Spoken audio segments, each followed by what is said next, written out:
So the prose has that like reflective move. Dialogue has that moment where you get into the midst of the scene and all 5 of a reader's senses are imaginatively activated as they experience the scene. Readers want that active imagination, right? So the more you can pull your book into dialogue, the faster it's going to read, the more energies there's going to feel, the more prose you have in your book, the heavier the book is going to get. And I've found, as I've talked to modern readers and writers, we tend to start skimming prose after about 3 paragraphs. Welcome to the Stark Reflections on Writing and Publishing podcast. There has never been a better time for writers. More information, options, and opportunities are available to you, but navigating these requires insight. Join Mark Leslie Lefebvre as he draws upon more than a quarter century of experience as a writer, a bookseller, and a trusted book industry consultant to explore and reflect on the writing and publishing landscape to help you make informed choices on your writer journey.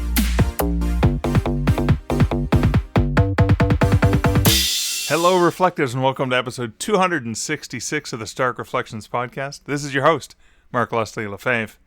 Today's episode, I have a chat with Jeff Elkins, the dialogue doctor. Jeff writes stories about outsiders who fight for outcasts, rejects, and the oppressed. He's the author of more than 10 novels, a certified 3-story method editor, and the host of the Dialogue Doctor podcast.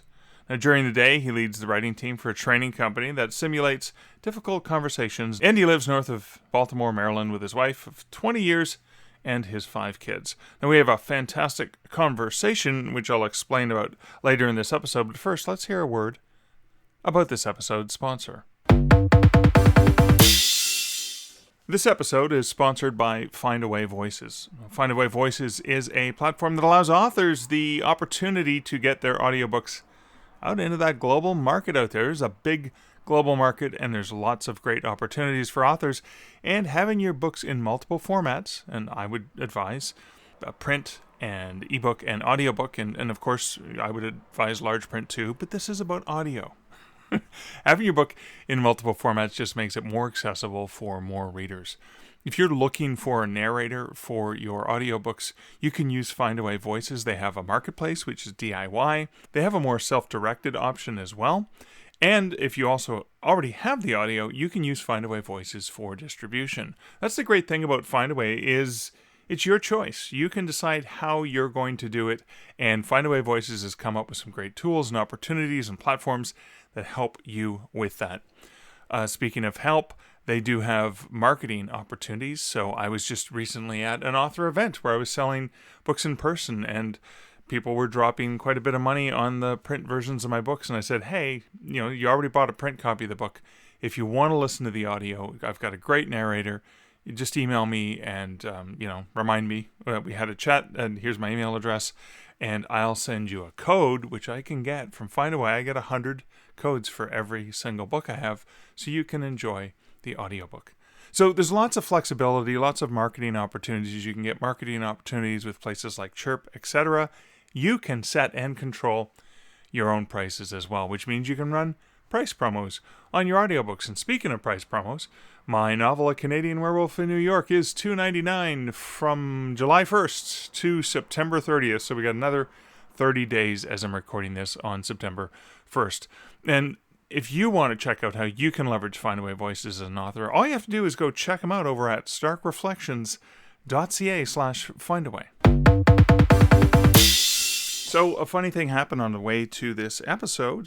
This is my personal update. I was in the process. I spent a couple hours this morning working on editing an interview I had done several months ago. So every once in a while, I interview a big batch of people, and then I have to make a note to remember to go back and find that. And sometimes I interview people early because they have something coming out, and I want to delay and wait until the thing is live, or it's just about to be live, so that it's kind of timely.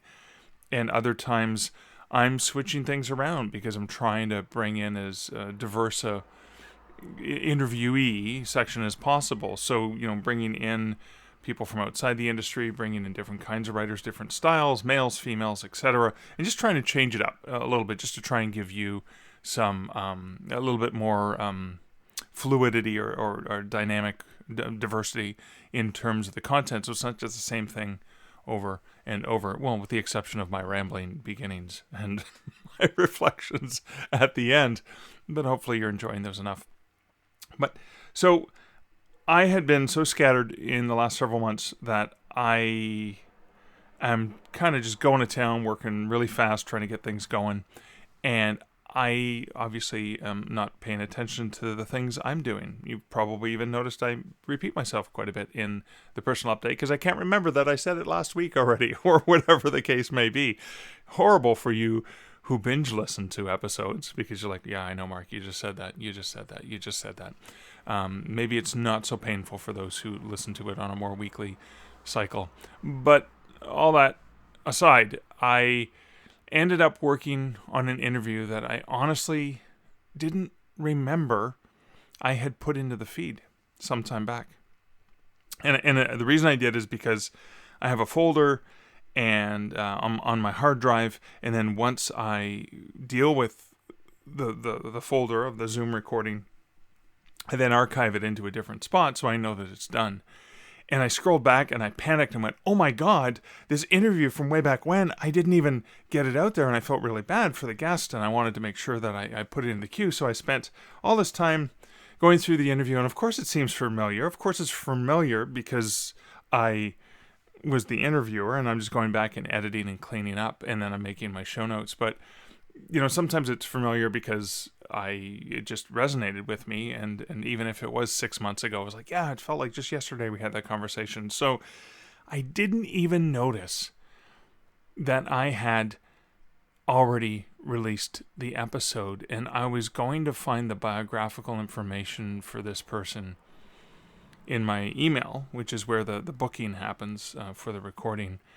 And I realized that when I found the email, I found that it was my email sending them the link to their episode, and I was like, oh my goodness, I came so close to releasing that episode, and I'm sure you would have called me out on it, dear listener, because you would have said, didn't we have that interview a month and a half, 2 months ago, whatever the the timeline was.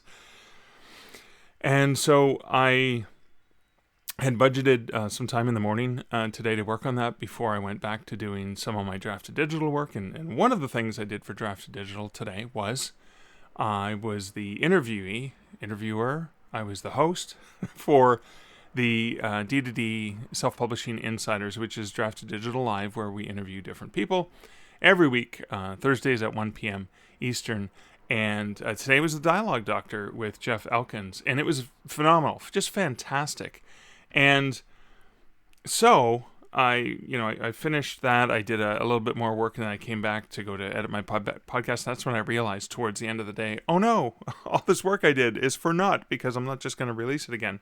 But I thought, oh my God, going back to an actual full interview and doing the show notes and everything would just take too much time, significant amount of time. And I thought, that conversation with Jeff was good. It's a 45-minute interview.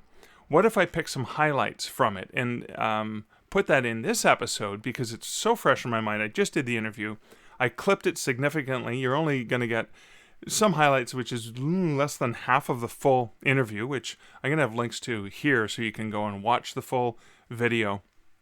It'll also be the full audio will be in the Draft Digital podcast feed, but that may not come out for months and months. So this is sort of a treat for you listeners to benefit from sort of the highlights of this amazing conversation on Dialogue with Jeff. But the other reason why I wanted to put Jeff in this episode and to push it out here is to let you know about this awesome workshop he's doing on September 10th, 2022. So this is only going to be roughly a week in advance that you're getting this. But it's a course that's $249 US. And it's 4 hours, and it's on Saturday, September 10th. And it's a masterclass that they're teaching on dialogue, and it looks absolutely amazing. But here's what I love about this, and here's why I'm telling you guys about this now, is Jeff, for equity and inclusion, Jeff, for every time he does a masterclass, he picks a different group, a diversity, minority group, etc., and offers it to them for free. And this time around, he is offering the course. So on September 10th, if you, dear listener, are a person of color, you can go to dialoguedoctor.com, click on the masterclass, and then you just put in POC in the coupon code area, and you will get that course 100% for free. And I absolutely love that he's doing this. Now, he has done LGBTQ plus persons as well in previous ones, and so I love the fact that he's just trying to do something for equity and inclusion. He's just trying to create more diversity and help that. I participated in a phenomenal discussion with Jeff and a few experts that he put together on gender and identity, and it was so wonderful. It was such a great learning experience for me, and I still draw upon that. And so what I wanted to do is, of course, share with you, dear listener, in case you're able to take advantage of this, or share with a friend who can take advantage of this, because it's going to be an amazing course. Now, it is $249, and it's a phenomenal course. You do not have to watch it live, so if you've registered for the course, you can go back and watch it afterwards, so that's a huge bonus. It's not just live and then it's gone, so that's fantastic. But what I want to do, because when I see somebody doing something like that for equity and inclusion, I want to prop them up. I want to help them so they can do more for other people. And so the way Jeff is paying it forward and offering this for someone, I want to offer for my patrons, and I'm going to go into my patrons and do the standard thing that I do for patrons is I'm going to purchase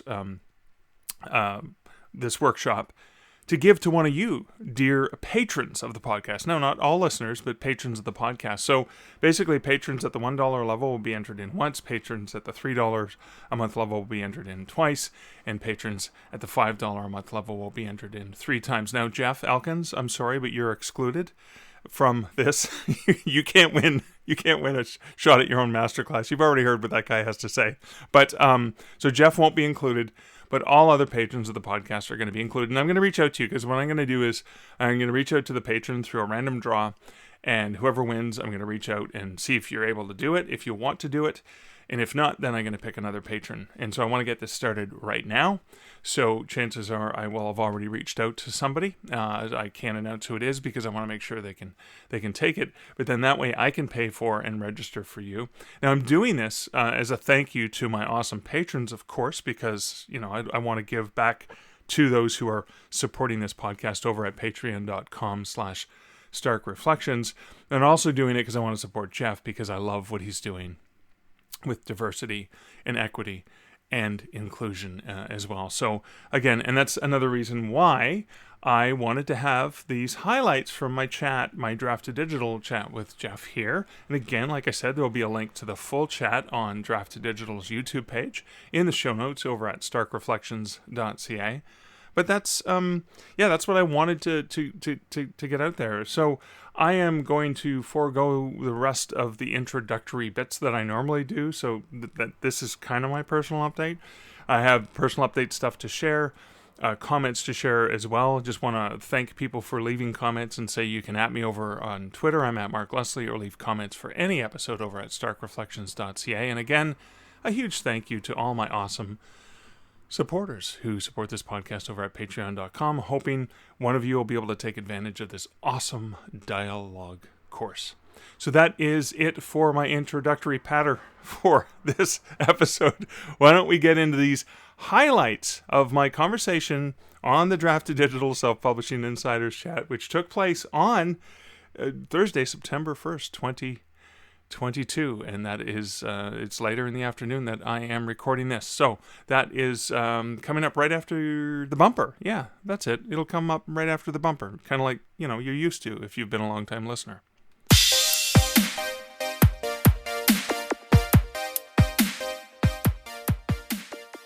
I'm in one of those seasons. I don't know about you, but when I write, I get a book out, and then I need like a month and a half to recover. Like, because it's Really? such like for me, it's like such an emotional thing, especially a book that's like super personal like that. Like popping a book out like that. And it's the longest book I've ever written. It's Yeah, it looks 160K. really thick. How Yeah, much? it's 160K. Oh my goodness. It's a big journey. Wow. So it was I've been told it reads very fast, which is good. Oh, that is But really, really good. Yeah, it reads yeah, like it's 80K. it does. I mean, going back to dialogue, it's like 95% dialogue, 90% Oh, dialogue. yeah, so So that's fascinating because one of the most valuable things about dialogue that I learned from you is that it really moves the plot forward. But you had a really great analogy involving skeletons and yeah. So if you think about dialogue, dialogue is that I've started, since I used that analogy, Mark, it's interesting. I've expanded it a little bit. really, So yeah, I find that there's two types of writing now. As I've like worked with authors and so I started the dialogue doctor a little over 2 years ago. Since then I've edited over 200 authors and done some really great like study and learning on what dialogue is and how it works in a book and what it does to the reader, because that's really the question around all of our writing. Like when we use these tools that we have, tools like dialogue, tools like prose, tools like punctuation, all that kind of stuff, the question is like, what kind of journey are we taking the reader on? Like what does this tool do for our story in the way that it impacts the reader's emotional journey through our story? So there's kind of two types of writing. There's dialogue and prose. Dialogue is like the skeleton of your book, right? Like you have to have it. It's the bones.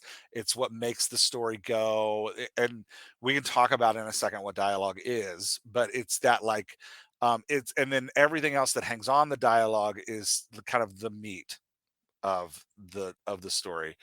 So, but without the dialogue, you just have like a lump of goo on the floor. Like you got to have that foundation. But when we talk about the difference between dialogue and prose, prose is descriptions, especially if they're in paragraph form, or summaries where you're like talking about what's happening, talking about how somebody's feeling, talking about some kind of theme, like, ruminating on some kind of theme with the reader, doing world building in paragraph form where you're like writing about the world you're in. All of that kind of falls under prose. And then the other side of that is dialogue, which is the interaction between characters. And so dialogue gets us is that like well, dialogue means conversation, but it doesn't necessarily have to be verbal. When we talk about dialogue, we're talking about the interplay between characters in a scene.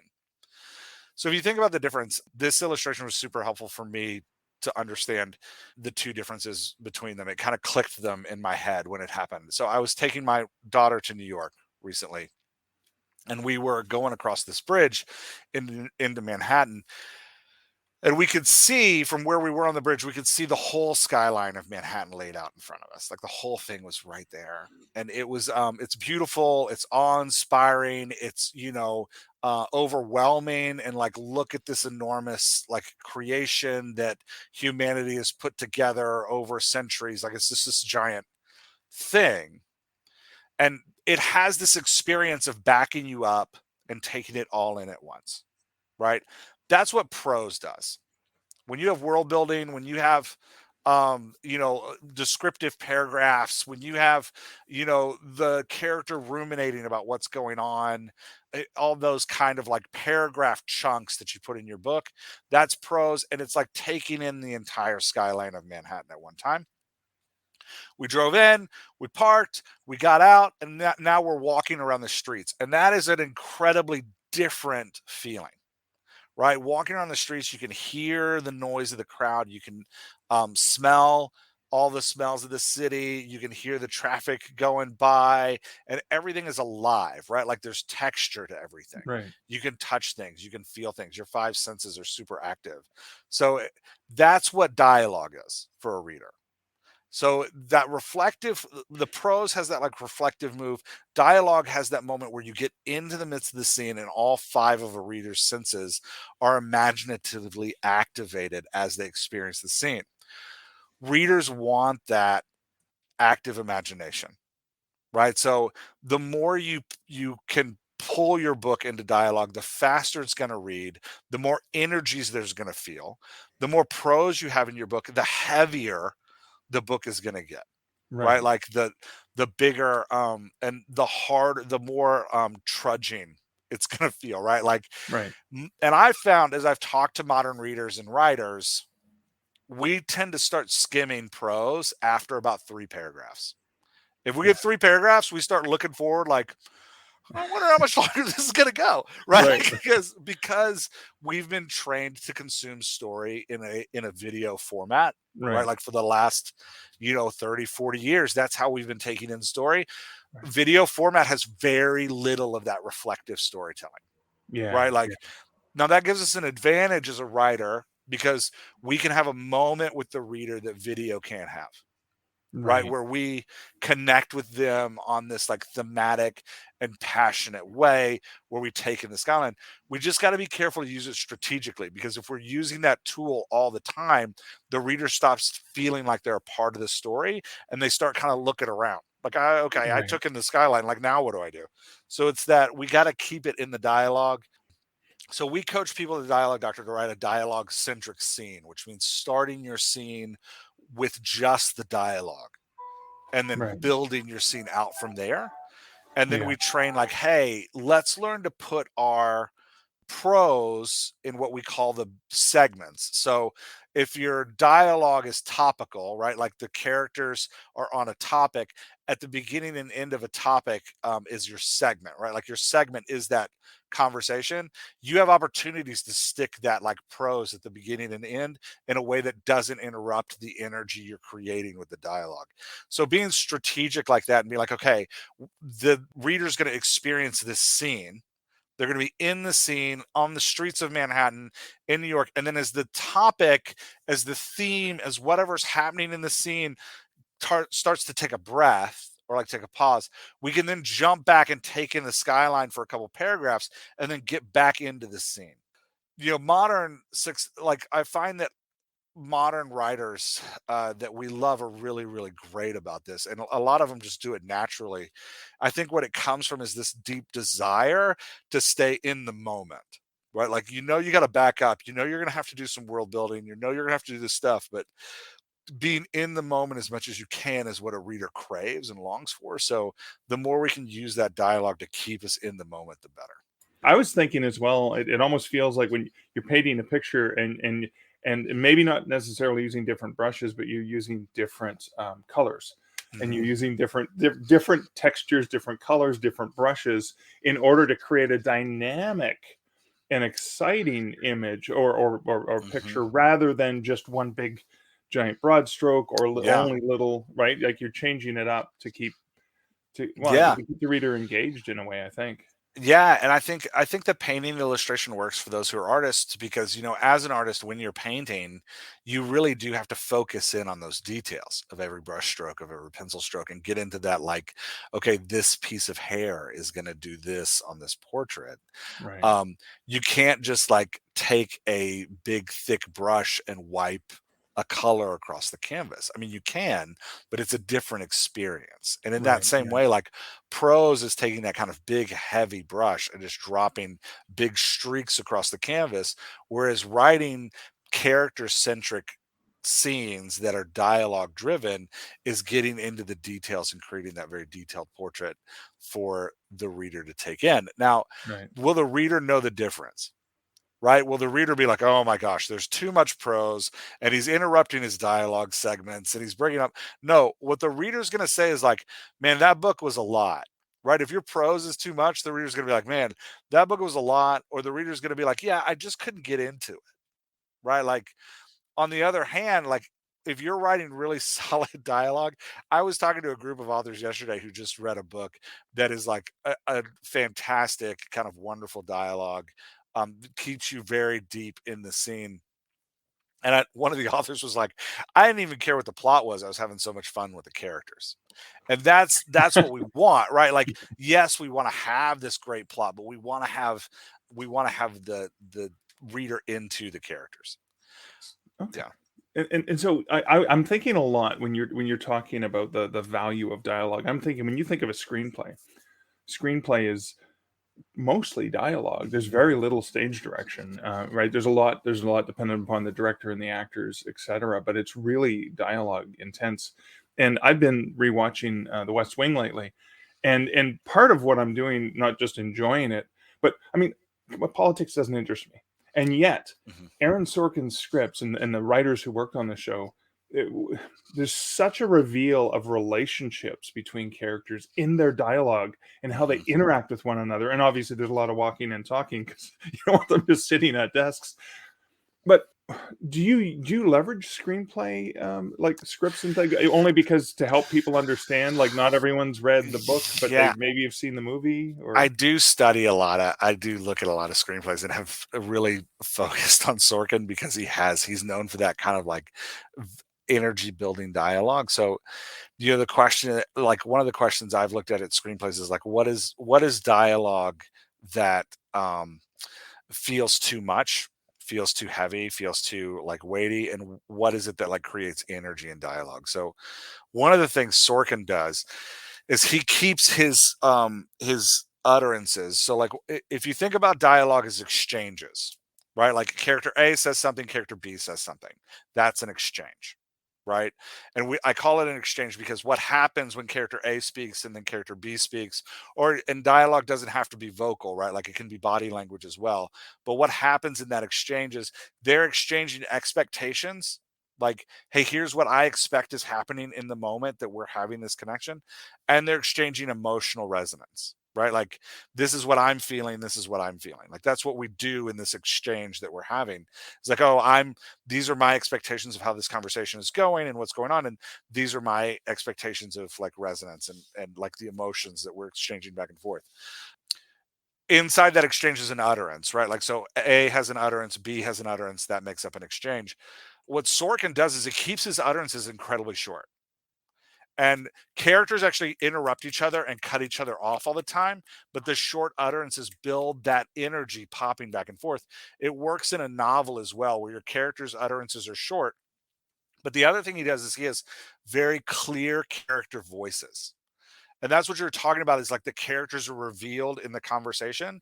The character voice stems from a character's personality, and the voice is the vocal and physical representation from that character's personality.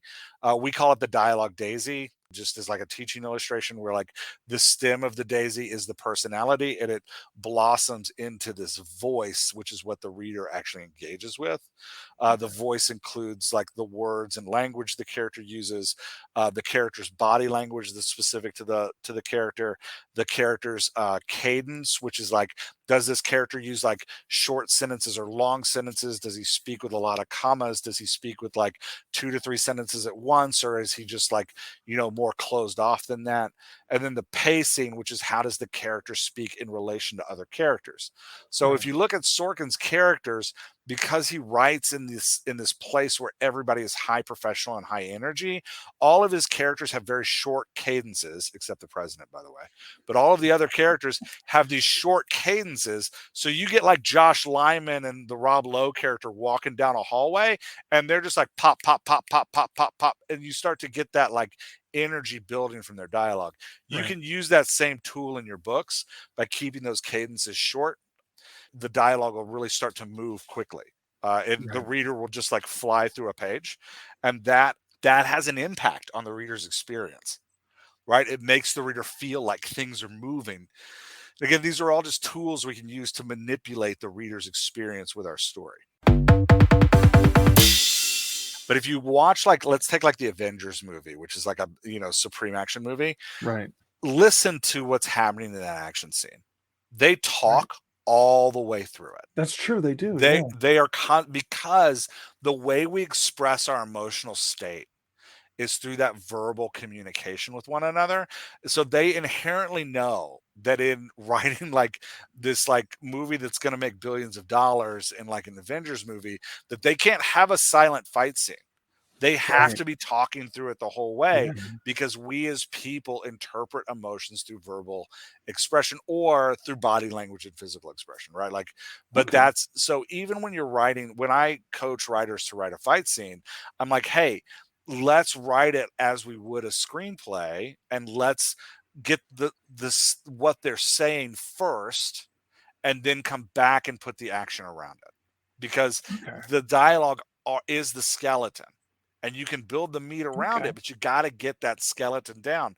Same thing with a romance, right? Like if you're writing a sex scene, write the dialogue first, and then Really? put the movements of the characters around it, because it's in that even if the dialogue is just a moan or just a couple words, whatever it is, Right. get that dialogue in first. It's going to help you, in addition to keeping the scene engaging and keeping the emotions strong, it's going to help you pace out your emotions, Right. Right. because it forces you to think like, okay, what's this character feeling at this second in the scene, and how do I express that emotively? I'm curious for your perspective of dialogue tags, and what are some of the mistakes that authors make with dialogue tags? He Mm, asked. that's great. Yeah, he asked hesitantly. I think we forget.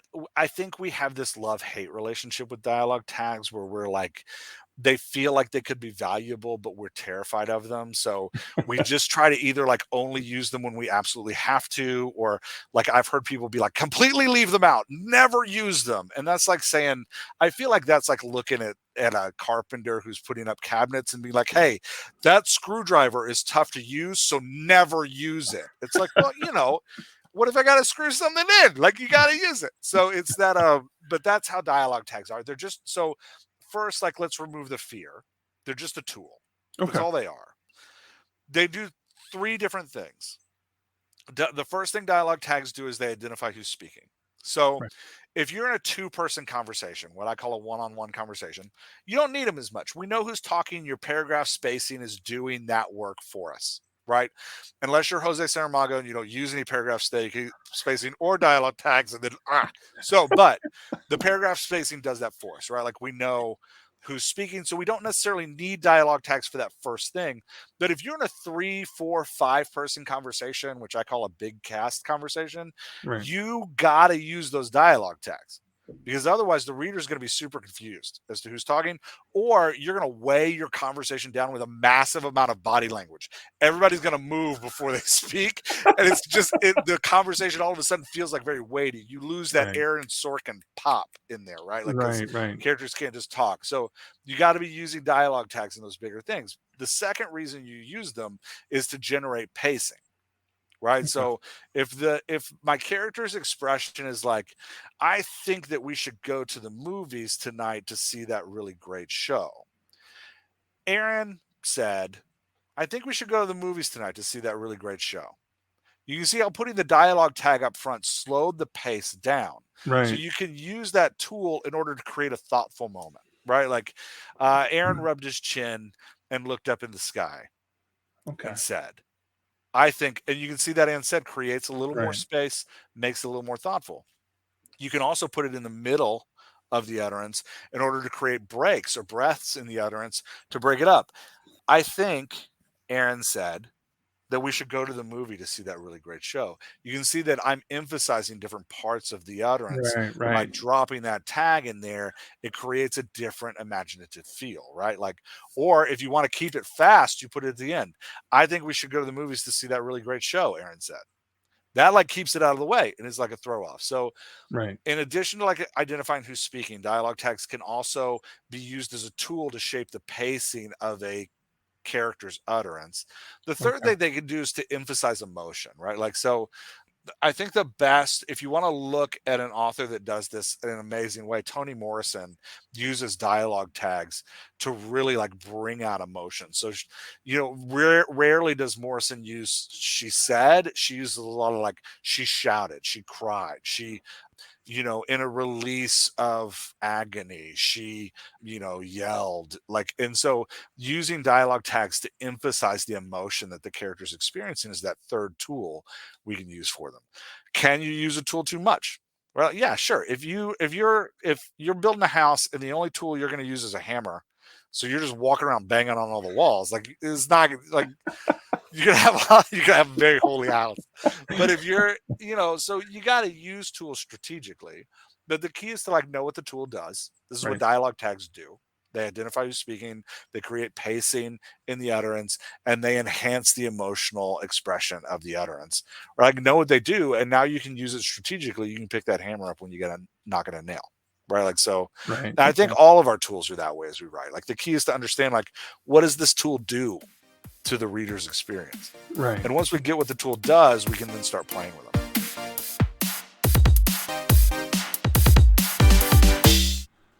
So one of the things I was reflecting on after listening to this conversation interview with Jeff is an experiment I want to try as a writer. I thought I would share that with you. Is I was thinking for a scene for something that I'm working on for a future project, of just writing the scene, complete dialogue like it was a script. No descriptions, no internal monologue, no setting, any of those things.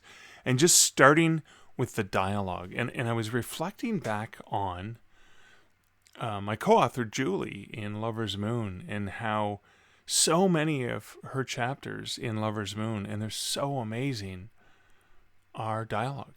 It's Gail talking to her best friend Isabeau. It's Gail in conversation with her brother Ben. And it's interesting because when I was trying to write the opening scene with Gail was on a run on her own, and she was in her own head, the way Michael is often in his own head.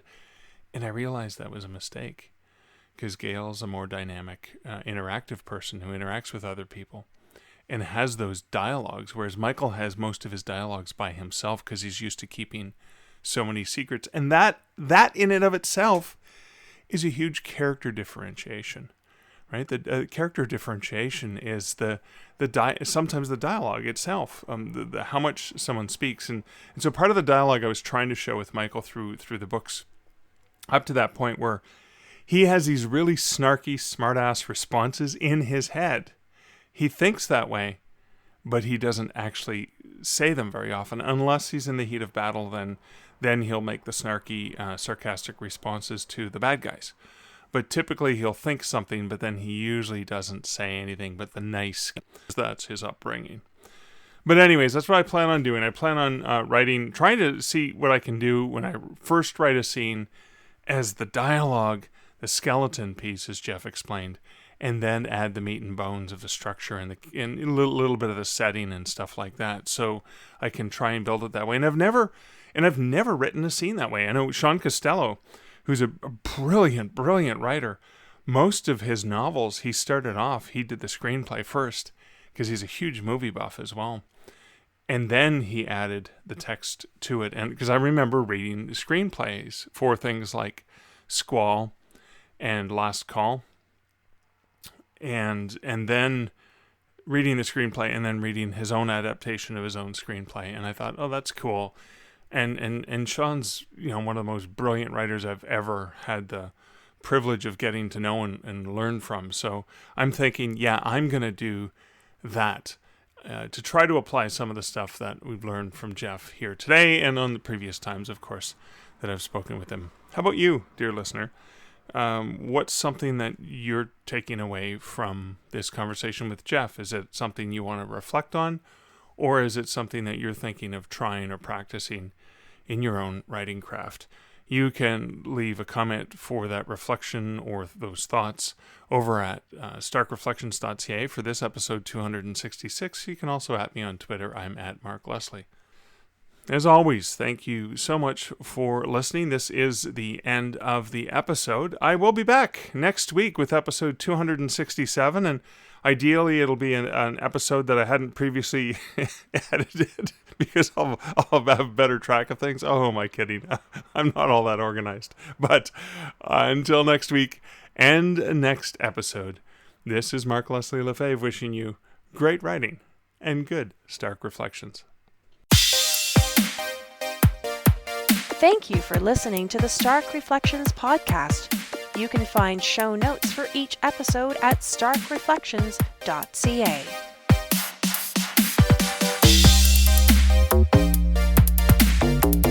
The music for this podcast, Laser Groove, was composed and produced by Kevin MacLeod. Check out more of Kevin's great music at incomtech.com.